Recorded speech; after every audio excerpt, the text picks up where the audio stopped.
வணக்கம். சுடர் மீடியா தமிழ் சேனலுக்கு வரவேற்கிறோம். இன்னைக்கு நம்ம நிகழ்ச்சியில அமெரிக்க பாலியல் குற்றவாளியான ஜெஃப்ரி எப்ஸ்டீன் அவரோட கோப்புகள் வெளியாகி உலகளாவிய அளவில் காட்டு தீ மாதிரி பத்தி எரிஞ்சுக்கிட்டு இருக்கிற இந்த நேரத்துல அந்த தீ இந்தியாவுக்கும் வந்திருக்கு அப்படிங்கிறது தான் ரொம்ப பேசு பொருளாகி இருக்கு. இந்த ஜெஃப்ரி எப்ஸ்டீன் அப்படிங்கிறவர் யாருன்னு பாத்தீங்கன்னா அமெரிக்காவை சேர்ந்த ஒரு நிதி முதலீட்டாளர். அவரு தன்னோட சுய லாபத்துக்காக, அதாவது அவரோட அரசியல், சமூக, பொருளாதார இந்த சுய லாபத்துக்காக அ அதிகார மட்டத்துல உள்ள எல்லாரையும், அதாவது பெரும் பணக்காரர்கள்ல இருந்து அரசியல் அதிகாரத்துல உள்ள அ நாட்டோட தலைவர்கள் வரைக்கும் எல்லாரையும் எப்படி எல்லாம் பயன்படுத்திக்கிட்டாரு அப்படிங்கிறது தான் அவர் மேல உள்ள குற்றச்சாட்டு. அவர் எப்படி பயன்படுத்திருக்காருன்னா, இது நிறைய தனி மனிதங்களுக்கு உள்ள அவங்களோட பலகீனம் அதை பயன்படுத்தியிருக்கிறாரு.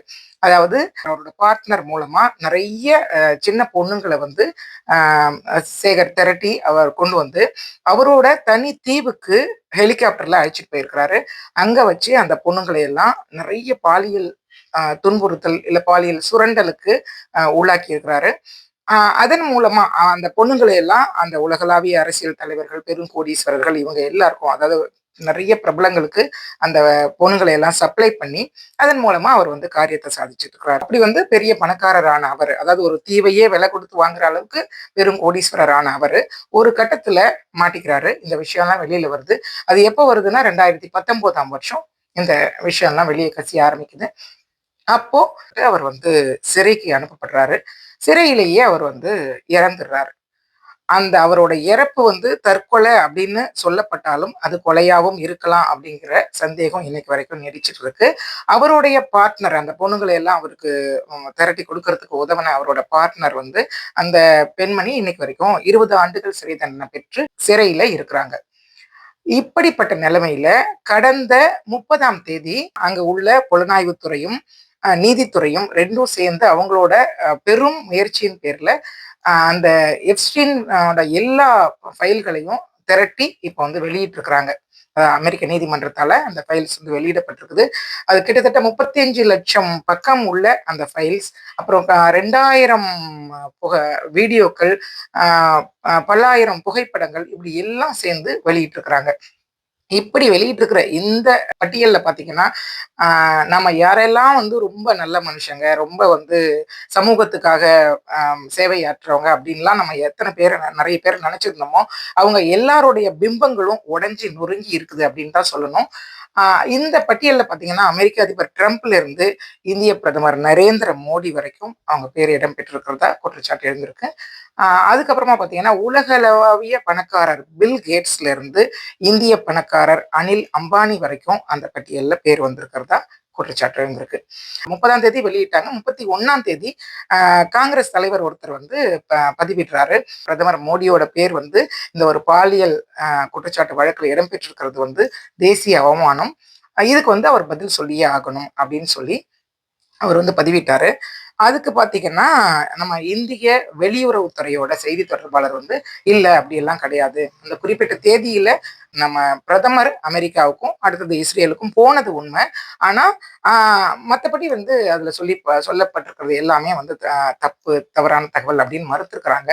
ஆனா, அவங்க மறுத்திருந்தாலுமே கூட, அவங்க தரப்புல இருந்து, அதாவது இப்போ உலகளாவிய அளவுல பார்த்தீங்கன்னா, பில்கேட்ஸோட மனைவியே, இது வந்து எனக்கு என்னோட திருமண வாழ்க்கையில மிக மோசமான காலம் இது அப்படின்னு சொல்லி அவங்களோட வேதனையை வெளிப்படுத்தியிருக்காங்க. இந்த விஷயத்தினால தான் நான் வந்து பில்கேட்ஸையே பிரிஞ்சேன் அப்படின்னு சொல்லியிருக்கிறாங்க. அதே போல இப்ப இந்தியாவை எடுத்துக்கிட்டீங்கன்னா, பிரதமர் மோடியோட பேர் வந்து இதுல இடம்பெற்றிருக்கிறது உண்மைதான் அப்படின்னு சொல்லி பாரதிய ஜனதா கட்சியை சேர்ந்த சுப்பிரமணியன் சாமியே வந்து நம்ம ஒரு தேசிய தொலைக்காட்சி ஒண்ணுக்கு வந்து பேட்டி கொடுத்திருக்கிறாரு. அமெரிக்க நீதித்துறை வெளியிட்டிருக்கிற அந்த புகைப்படத்திலேயே நிறைய சிறுமிகளோட முகங்கள், அதாவது அந்த சிறுமிகளை வந்து நிர்வாணமா புகைப்படம் வெளியிட்டிருக்கிறாங்க. அதுல அந்த குழந்தைங்களோட முகத்தை கூட மறைக்காம நிறைய படங்கள் வெளியிட்டிருந்தாங்க. அதுக்கப்புறமா சில படங்களை வந்து அவங்க அழிச்சிட்டாங்க. ஆனாலும் இன்னும் நிறைய படங்கள் இருக்கு. இந்த மாதிரி நிறைய பெரிய பெரிய பெரிய தலைவர்களோட பெரிய பிரபலங்களோட அந்த ஒரு சிறுமிகள் ஒரு ஆபாசமான உடை அணிந்து நிலைமையில இல்ல நிர்வாணமா இருக்கிற நிலைமையில எடுக்கப்பட்ட புகைப்படங்கள் வந்து நிறைய வெளியாகி இருக்கு, காட்சிகள் எல்லாமே. இந்த நிலைமையில தான் இப்போ காங்கிரஸ் வந்து இதுக்கு பிரதமர் மோடி வந்து பதில் சொல்லியே ஆகணும் அப்படின்னு சொல்லி குரல் எழுப்பிட்டு இருக்கிறாங்க. அந்த வெளியாகி இருக்கிற எப்ஸ்டீன் கோப்புகள்ல ரொம்ப முக்கியமான அம்சம் என்னன்னா, 2017ஆம் வருஷம் இஸ்ரேலுக்கு போன பிரதமர் மோடி, ஆ அதாவது இந்த எப்ஸ்டீனோட உதவியால தான் அங்க போனாரு. அங்க போய் வந்து ஆடி பாடினாரு அப்படிங்கிற விஷயத்த எப்ஸ்டீனே தன்னோட அடுத்த ஒரு 2 நாள்ல அவரோட ஒரு மின்னஞ்சல்ல பதிவு பண்ணியிருக்கிறாரு அப்படிங்கிற விஷயம் தான். காங்கிரஸ் கட்சி வந்து இது வந்து ரொம்ப இந்தியாவுக்கே அவமானமான விஷயம். நாட்டோட கண்ணியம், சர்வதேச அளவிலான நற்பெயர் இது எல்லாம் தொடர்பா ஆ இந்த விஷயம் இருக்கிறதுனால, இதுக்கு பிரதமர் நரேந்திர மோடி பதில் சொல்லியே ஆகணும் அப்படின்னு சொல்லி காங்கிரஸ் தரப்புல இருந்து அழுத்தம் குடுத்துட்டு இருக்கிறாங்க. இந்த விவகாரம் பத்தி சமூக ஆர்வலர்கள் என்ன சொல்றாங்கன்னா, அதாவது அமெரிக்க மக்கள் அரசியல் தலைவர்கள அ ரொம்ப விழிப்புணர்வோட அணுகுறாங்க.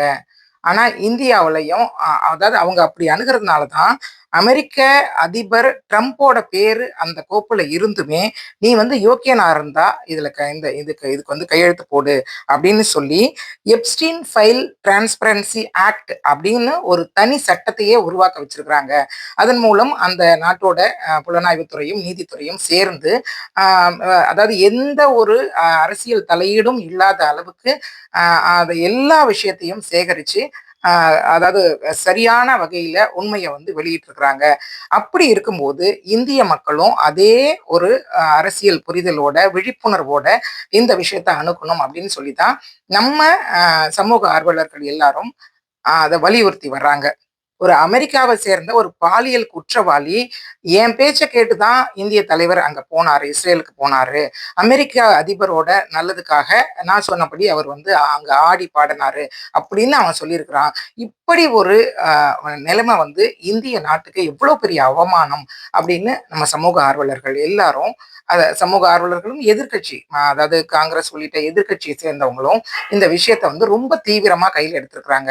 அமெரிக்காவை சேர்ந்த ஒரு பாலியல் புரோக்கர் ஒருத்தன் சொல்றத கேட்டு, அவனோட சொல்ல கேட்டு நடக்கிற அளவுக்கான தனிமனித பலகீனம் உள்ள ஒரு ஆள் இந்திய நாட்டின் தலைவரா தொடரலாமா? இது வந்து நாட்டுக்கே எவ்வளவு பெரிய அவமானம்.